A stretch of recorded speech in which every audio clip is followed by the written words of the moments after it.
Hey there and welcome back to the podcast. This is episode number 59. And today we're going to once again talk mindfulness. I want to share with you 4 mindfulness principles that can be utterly life-changing. You know, in the crazy world that we live in, we need more mindfulness. The world is training us to do the exact opposite, to be unmindful, if there is such a word. And this is clearly having a detrimental effect on our happiness and our mental well-being. So today we're going to be digging into this amazing practice and taking a look at some principles that I think can be utterly life-changing. So grab a cuppa or whatever you do when you're listening to your podcasts, and let's get started.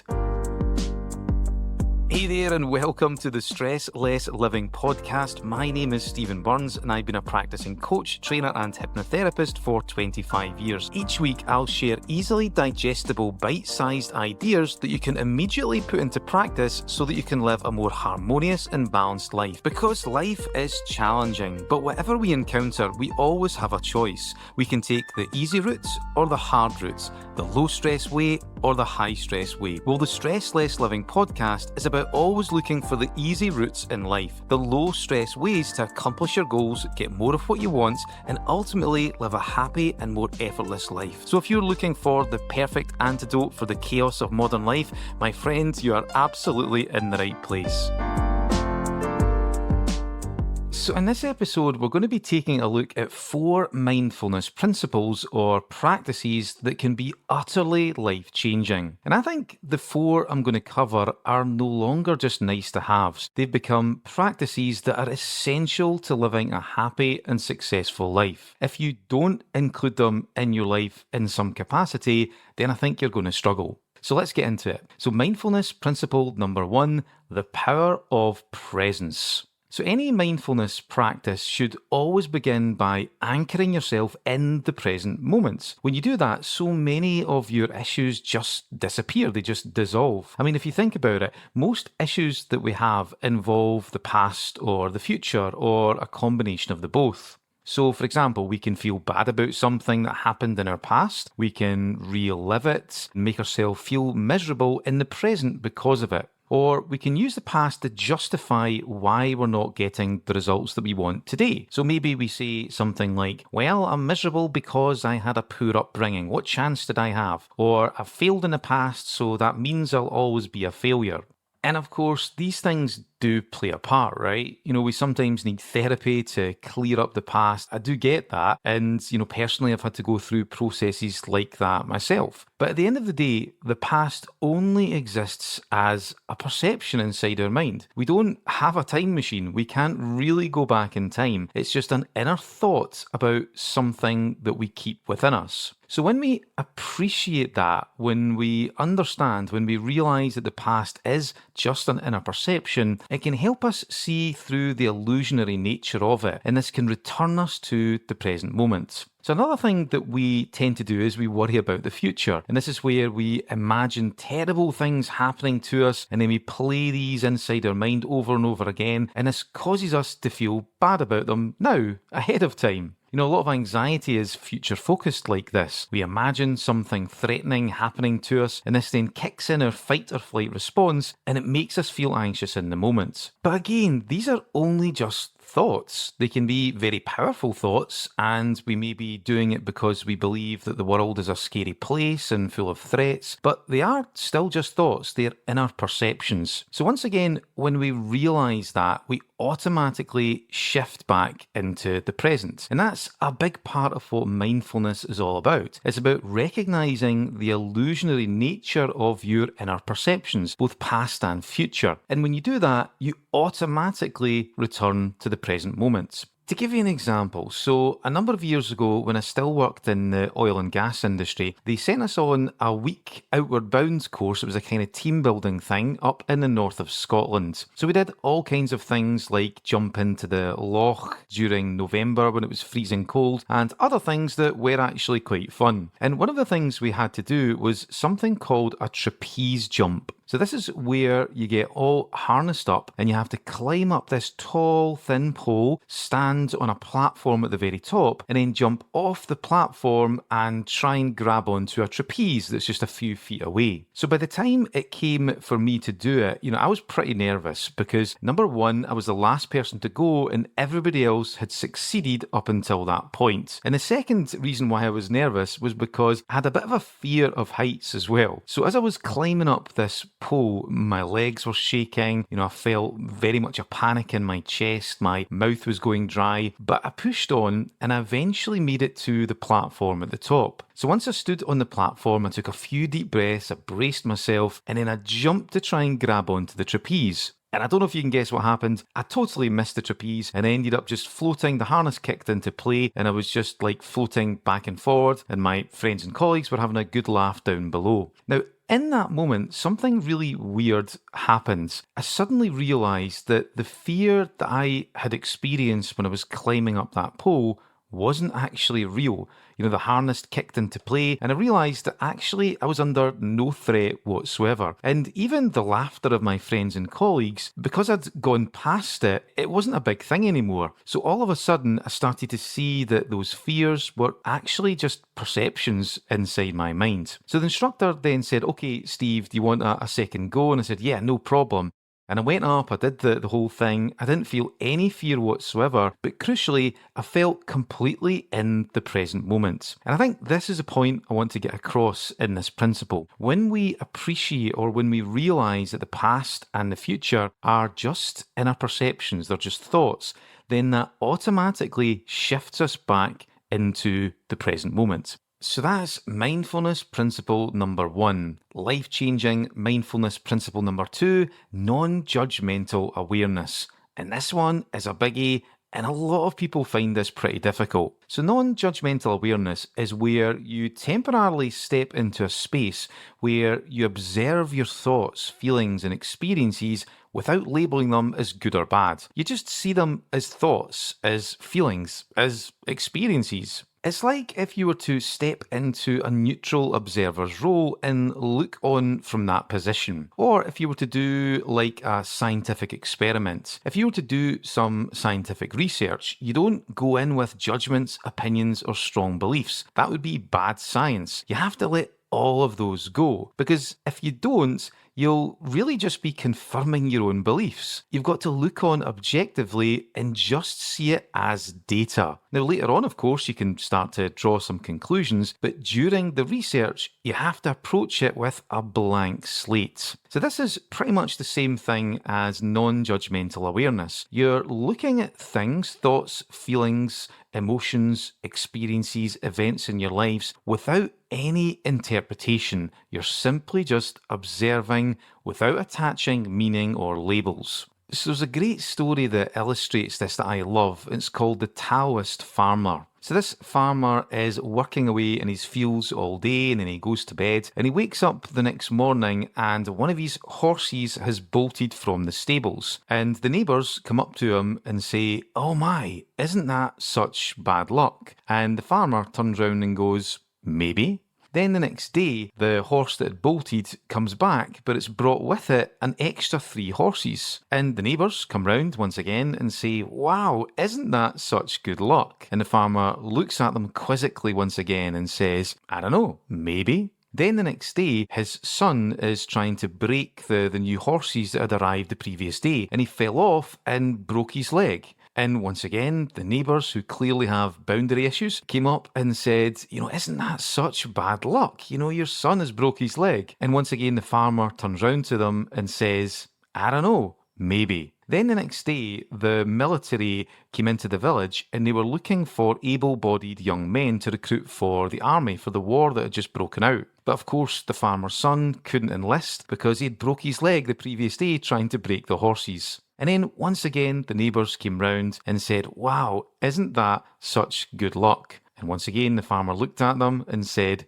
"Maybe." So I love this story because it's a great example of non-judgmental awareness. When something undesirable happens to you in life, it can be super easy just to quickly label that as a bad experience or some sort of cataclysmic thing that's going on for you.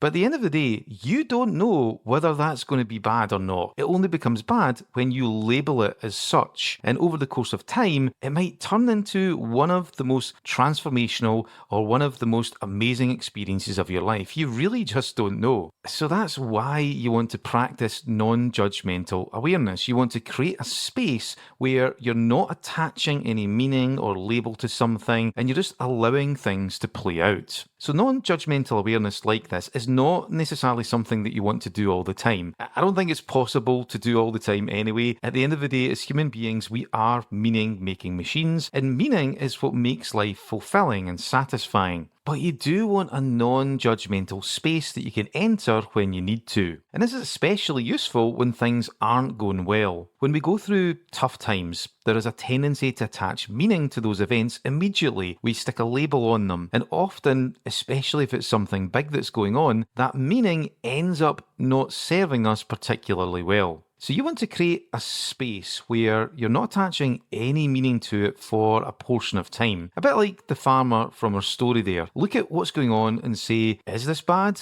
Is it good? Well, maybe. I don't really know. And when you do this, it creates an amazing sense of calm and it allows you to think clearly and not get caught up in some kind of horrible spiral of doom. Now, you can stick a label on it later on, you can add meaning to it then, but it's important to have that vacuum for a while, that space where you just see it without any labels whatsoever. And this prevents you from reacting to it and it puts you into a much more resourceful place. So that's mindfulness principle number 2, life-changing mindfulness principle number 3, being grateful. So gratitude is something that's super popular in recent years, and it's also something that many people find a little bit cheesy, a bit Instagrammy, but I think that's often just the way it's presented. So gratitude is something that we should all be doing. It's not something that only yogis or new age hippies should do. You don't have to have a ponytail to practice gratitude. In fact, if you are a bit of a go-getter or you're in a career that places high demands on you, then you should be doing it more. There's a greater need for you to do it. So for me, my definition of gratitude is the following. So gratitude is where you give yourself full credit for what you have now. It's where you take the time to reflect and reinforce the positive aspects of you and your life. It's also where you take the time to connect with the natural beauty, value,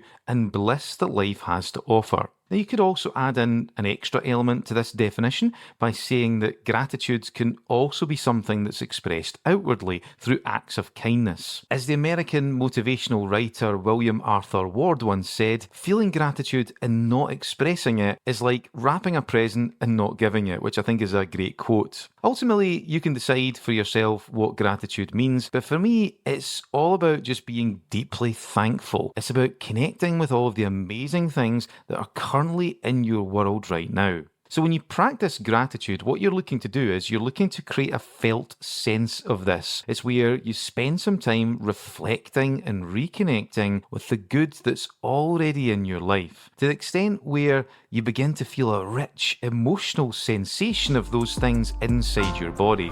If you're someone who struggles with things like stress, overwhelm, and lack of focus, or you feel like you're just not as happy and fulfilled as you'd like to be, then I just want to say it's not your fault. Modern society is set up in a way to continually take you more in that direction, and I think we all know that that's true deep down. So we have to have a way to combat that, to correct it, and one of the best ways to do that is through a regular meditation practice. So if you want to learn how to meditate properly, and that's not just zoning out to a meditation app on your phone, by the way, then I have a comprehensive meditation program. It's called the Peaceful Professional School of Meditation. It will teach you how to use meditation from beginner to advanced to utterly transform every aspect of your life. So the program is now open for enrollments. If you want to check it out, then I've included a link to it in the show notes, or you can head over to www.mindschool.net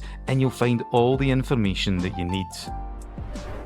Now, there are multiple reasons why you want to be doing this, and that's most likely an episode in itself. But the main reason is because of something called the negative bias. So I think I've spoken about this before in previous episodes, but it's definitely worth going over again. So the negative bias is the idea that whenever something bad happens to us, or if we sense that something could be potentially harmful, our brain has a tendency to highlight these events more brightly than other experiences, just to make us aware of it, which makes a lot of sense from an evolutionary perspective. Your brain's prime directive is to keep you safe. So because of this, it prioritizes potential threats over other experiences. For example, if you were standing in the streets and a car was bearing down on you at full speed, I hope that never happens, you'd want to know about it so that you could take action and get out of the way. That's a negative bias in action. So this works for us, of course, from an evolutionary perspective, but there is a downside. It makes it so that the negative elements of our life become magnified, and the positive aspects don't get the full credit that they deserve. As an aside, this is also the reason why people can become quite cynical as they get older. Over the years, they've built up such a large stockpile of negative events that there's not much room left for optimism. So this is why you have to practice gratitude. You need it to counteract the negative bias. If you don't, then your happiness and levels of fulfillment will start to decline naturally over time. So there's lots of ways to practice gratitude. A simple way is to just make a list of the things that you're grateful for, and then circle the top 3 things on that list. The things that have the most oomph behind them, the things that are most important to you. Then spend some time each night just before you fall asleep, or you can do it in the morning as part of a morning ritual if you like, just thinking about them. And you want to think about them until you begin to feel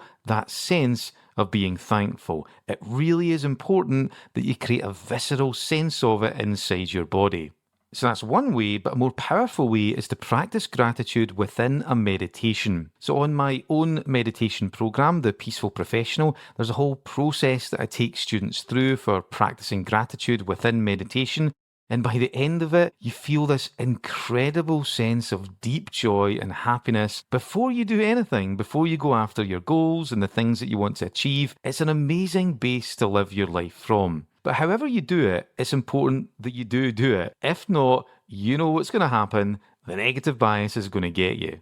So that's mindfulness principle number 3, life-changing mindfulness principle number 4, acceptance and letting go. So this is about embracing life as it is, rather than how you think it should be. It's also about letting go of attachments to your goals and the need to strive all the time. So if you are a go-getter, a so-called A-type personality, someone who likes to get out there and make it happen, and I totally understand that because I'm definitely a bit like that, then you're going to struggle with this initially. It's going to take a wee bit of practice. But if you can add an element of it to your life, then it's going to create so much balance and harmony. I know this from experience. Now, the thing is, I want to make something clear here. When I talk about acceptance and letting go, a lot of people get a little bit confused about this. They think it means something else.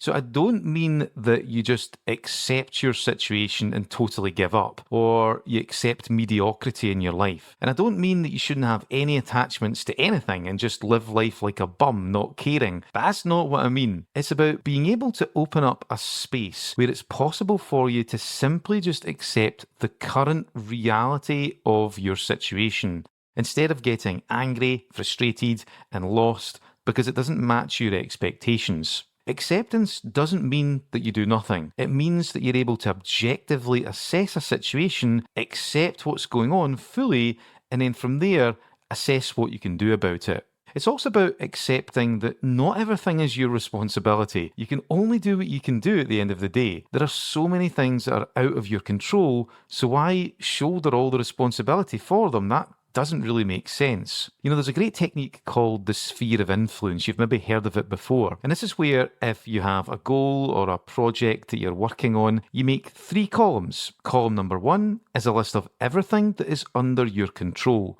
So these are things that you have full control over. And this is usually, if you're being honest, actually quite a small list. Column number 2 is a list of everything that you have influence over, but but you don't have full control over. This can often be a larger list, but it's still often not massive. And in column number 3 are all the things that are outside of both your sphere of control and your sphere of influence. And then the general idea of it is you want to focus on the things that you can control and also the things that you have influence over, and you want to let go of the rest. And this is an amazing exercise because it lets you know what to focus on, but it also helps you accept what you have control over, what you have influence over, and more importantly, what you don't have any control or any influence over whatsoever. And like I said, the key is to focus on those first 2 columns and forget the rest. And I love this exercise because it trains you to accept. It helps you let go of the things that you don't have control over. So one of the things I also mentioned there is that this principle is about letting go of attachments to your goals. So I want to be clear about this because, again, this is something that can confuse a lot of people, understandably. So many people think that this means that they shouldn't care about their goals, so what's the point of doing anything? When that is absolutely not the case of this principle. You should care about your goals. You should be going after the things that you want. That's a really healthy thing to have in life. But what you don't want to do is to care about them so much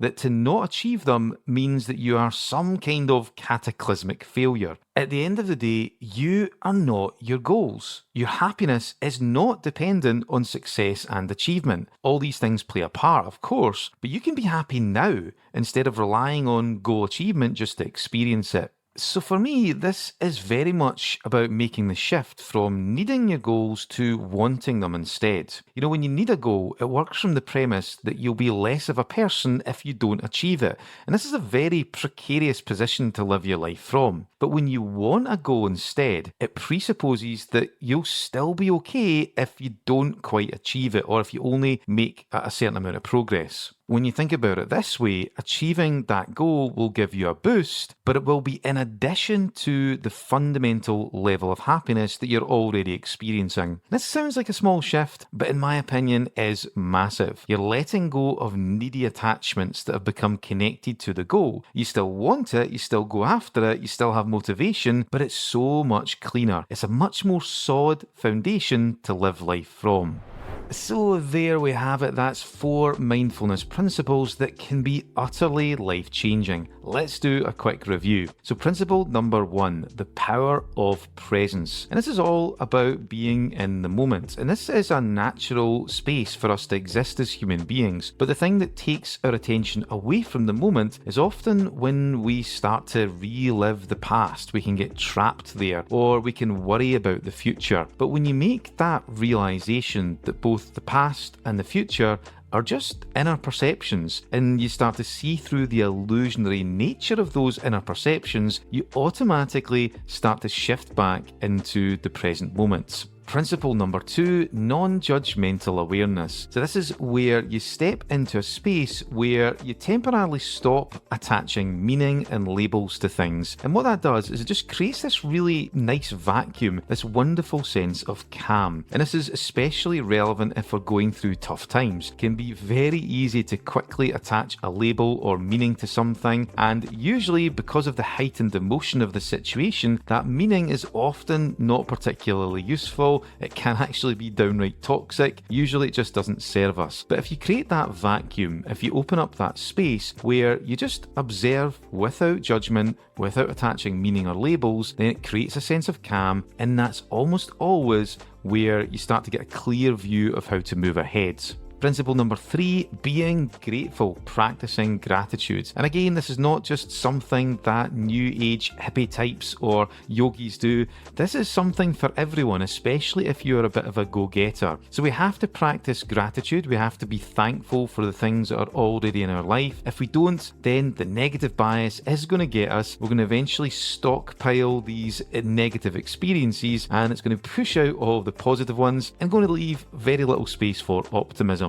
And then finally, principle number 4, acceptance and letting go. And this is not about not caring, and it's not about not taking action, far from it. It's about accepting the reality of your situation, meeting the world where it's at, and then assessing what you have responsibility for, what you can do, what you have control over, in what you have influence over, and then you want to let go of the rest. It's also about shifting from needing your goals to wanting them instead. When you need a goal to happen, then it tends to work from the premise that if you don't achieve it, then that means you're somehow less of a person. But when you want it, then that tends to presuppose that you're okay even if you don't get it. So getting it is a bonus. This is a much more secure, powerful and resourceful place to live your life from. So that is 4 powerful, life-changing mindfulness principles. If you enjoyed this episode, if you could follow or like wherever you listen to your podcasts, and if you're feeling especially generous, I'd love it if you can leave me a review. It really does help. So hope you enjoyed this, put these principles into practice, and I'll speak to you in the next episode.